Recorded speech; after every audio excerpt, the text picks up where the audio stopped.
কন্নিচিবা জাপানি ভাষা শেখার আজকের এই পর্বে আপনাদের সবাইকে স্বাগত জানাচ্ছি। আমরা আজ শিখতে যাচ্ছি মিন্নানো নিহঙ্গ বইয়ের লেসন ৫। খুবই গুরুত্বপূর্ণ একটা লেসন, কারণ এটা শিখলে জাপানে ঘোরাঘুরি বা যাতায়াত নিয়ে কথা বলাটা একদম পানির মতো সোজা হয়ে যাবে। চলুন তাহলে আর দেরি না করে শুরু করে ফেলি। আচ্ছা, একবার ভাবুন তো, জাপানে গিয়ে কাউকে জিজ্ঞেস করতে চান আপনি কোথায় যাচ্ছেন, বা হয়তো বলতে চান আমি ট্রেনে করে এসেছি।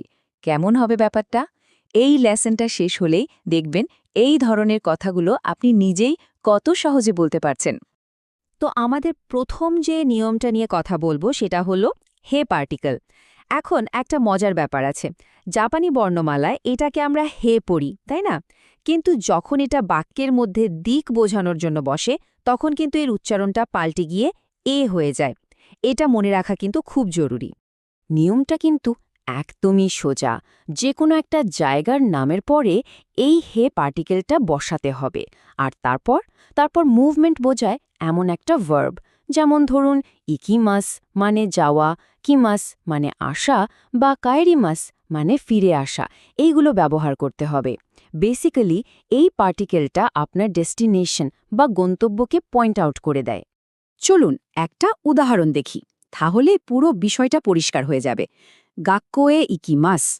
গাক্কো বা স্কুল হলো আমাদের ডেস্টিনেশন, তাই এর পরেই বসেছে হে পার্টিকেলটা, আর পুরো বাক্যটার মানে দাঁড়াচ্ছে আমি স্কুলে যাব। আচ্ছা, এবার আসা বা কিমাস ভার্বটা দিয়ে একটা উদাহরণ দেখা যাক। নিহন এ কিমাসটা মানে হলো আমি জাপানে এসেছি। এখানেও দেখুন গন্তব্য হচ্ছে জাপান, তাই তারপরেই হে বসেছে। আর কিমাশিতা যেহেতু, তার মানে বাক্যটা কিন্তু পাস্ট টেন্স বা অতীতকালের। আর যদি বাড়ি ফেরার কথা বলতে চান, তার জন্য আমরা ব্যবহার করি কাইরিমাস, মানে ফিরে আসা।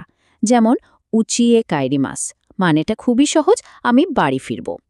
তো আশা করি হে পার্টিকেলটা কিভাবে কাজ করে সেটা এখন সবার কাছে একদম পরিষ্কার। আচ্ছা, একটা প্রশ্ন, যদি কোথাও নাই যান তাহলে সেটা কিভাবে বলবেন? ধরুন ছুটির দিনে বাসায় আছেন, এর জন্যও কিন্তু একটা স্পেশাল নিয়ম আছে। প্রশ্ন করার শব্দ দোকো মানে কোথায়, সেটার সাথে মো পার্টিকেলটা জুড়ে দিতে হবে, আর ভার্বটাকে করে দিতে হবে নেগেটিভ বা না বোধক। যেমন ধরুন দোকোএমো ইকিমাসেন। দোকোএমো ইকিমাসেন এর মানে হলো আমি কোথাও যাই না বা কোথাও যাব না। খুব কাজের একটা বাক্য, তাই না? আর যদি অতীতে বলতে চান যে কোথাও যাইনি, তাহলে শুধু বলবেন দোকোএমো ইকিমাসেন দেশতা। দোকোএমো ইকিমাসেন দেশতা। চলুন আমাদের পরের টপিকে যাওয়া যাক। এবার আমরা দেখব যাতায়াতের মাধ্যম নিয়ে কিভাবে কথা বলতে হয়। মানে আপনি কিসে করে যাচ্ছেন, বাসে, ট্রেনে নাকি ট্যাক্সিতে, সেইটা কিভাবে বলবেন। এর জন্য আমাদের আরও একটা নতুন পার্টিকেল শিখতে হবে। নিয়মটা হচ্ছে আপনি যে যানবাহন বা ট্রান্সপোর্ট ব্যবহার করছেন সেটার নামের ঠিক পরে দে পার্টিকেলটা বসিয়ে দেবেন। এই দে পার্টিকেলটা আসলে বোঝায় যে আপনি ওই যানটা ব্যবহার করে বা ওটার মাধ্যমে যাচ্ছেন। খুবই কাজের একটা পার্টিকেল। উদাহরণ দিলেই ব্যাপারটা জলের মতো সোজা হয়ে যাবে। ধরুন আপনি ট্রেনে করে কোথাও যাচ্ছেন, তাহলে বলবেন দেনশা দে ইকিমাস, মানে আমি ট্রেনে করে যাব। এখানে দেনশা বা ট্রেনের পরেই কিন্তু দে বসেছে। চলুন আরেকটা উদাহরণ দেখি। তাক্সিদে কিমাস্তা। তাক্সিদে কিমাশিতা এর অর্থ হল আমি ট্যাক্সিতে করে এসেছিলাম। এখানেও কিন্তু যাতায়াতের মাধ্যমটা হলো ট্যাক্সি, তাই সেটার পরেই দে বসেছে। তবে এখানে একটা ছোট্ট কিন্তু খুব গুরুত্বপূর্ণ ব্যতিক্রম আছে, একটা ম্যাজিক রুল বলতে পারেন। আপনি যদি পায়ে হেঁটে কোথাও যান, তাহলে কিন্তু দে পার্টিকেলটা বসবে না, একদমই না। তার বদলে আপনাকে আরইতে আরইতে এই শব্দটা ব্যবহার করতে হবে, যার মানেই হলো হেঁটে। যেমন আরইতে কায়েরি মাসটা। আরইতে কায়েরি মাসটা মানে হেঁটে ফিরেছিলাম। বাহ, আমরা গন্তব্য শিখেছি, কিভাবে যাই সেটাও শিখেছি। এখন তাহলে কি বাকি রইল? হ্যাঁ, কার সাথে যাচ্ছি সেটা বলা। চলুন এবার দেখি যদি কারোর সাথে কোথাও যাই সেটা জাপানিতে কিভাবে বলতে হয়। বিশ্বাস করুন, এটা আরও সোজা। যখন কোনো ব্যক্তি বা এমনকি কোনো প্রাণীর সাথে আপনি কোনো কাজ করছেন, তখন সেই ব্যক্তি বা প্রাণীর নামের পর শুধু তো পার্টিকেলটা বসিয়ে দিলেই হবে। এই তো পার্টিকেলের মানে হল সাথে বা ইংরেজিতে উইথ। এই উদাহরণটা একটু খেয়াল করুন। এখানে কিন্তু আমরা আগে যা শিখেছি সেটাও কাজে লাগবে। কাজোকুতো নিহনে কিমাস্তা। কাজোকুতো নিহনে কিমাস্তা এর মানে কি? মানে হল আমি পরিবারের সাথে জাপানে এসেছি। দেখুন, পরিবারের সাথে বোঝানোর জন্য কাজোকু এরপর তো বসেছে। কিন্তু সবসময় তো আর সাথে কেউ থাকে না, তাই না? যদি একা কোথাও যান তখন কি বলবেন? এখানে কিন্তু তো পার্টিকেল ব্যবহার করলে চলবে না।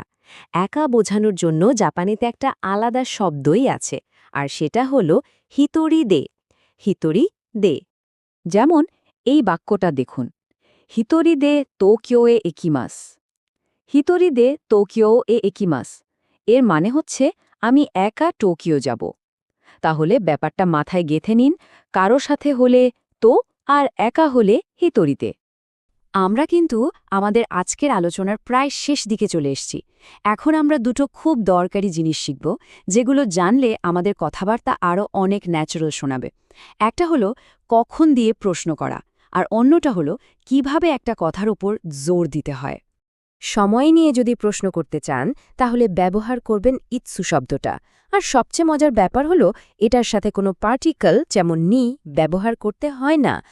আর ধরুন আপনি কাউকে নতুন কোনো তথ্য দিচ্ছেন বা কথার উপর একটু জোর দিতে চাইছেন, তখন বাক্যের শেষে শুধু ইয়ো যোগ করে দিলেই হবে। দেখুন, প্রশ্ন করাটা কত সহজ। ইৎসু নিহং এ খিমাস্তাকা মানে আপনি কখন জাপানে এসেছিলেন। খেয়াল করেছেন? এখানে কিন্তু ইৎসুর পর কোনো পার্টিকেল বসেনি, একদম সরাসরি। দারুণ! আমরা তো লেসন 5-এর সবগুলো দরকারি নিয়মই শিখে ফেললাম। চলুন শেষ করার আগে পুরো ব্যাপারটা এক নজরে আর একবার দেখে নিই, মানে একটা কুইক রিভিউ করে ফেলি। তাহলে আজকে আমরা কী চিজ শিখলাম? এক কথায় বললে গন্তব্য বা ডেস্টিনেশন বোঝাতে ব্যবহার করব হ্যাঁ, যানবাহন বোঝাতে দে, সাথে কেউ থাকলে তো, কোথাও না বোঝানোর জন্য প্রশ্নবোধক শব্দের সাথে মো, আর কথার শেষে জোর দিতে বা নতুন তথ্য জানাতে ব্যবহার করব য়। তো এখন আপনাদের পালা, একটু প্র্যাকটিস করতে হবে। আপনাদের জন্য আমার একটা প্রশ্ন রইল। আস্তা দোকোয়ে ইকিমাস্কা? আস্তা দোকোয়ে ইকিমাস্কা মানে আগামীকাল কোথায় যাবেন? আজকে যা শিখলেন সেটা ব্যবহার করে কমেন্টে অবশ্যই উত্তরটা দেওয়ার চেষ্টা করুন। আজকের মতো এখানেই শেষ করছি, আবার দেখা হবে। সায়োনারা। সায়োনারা।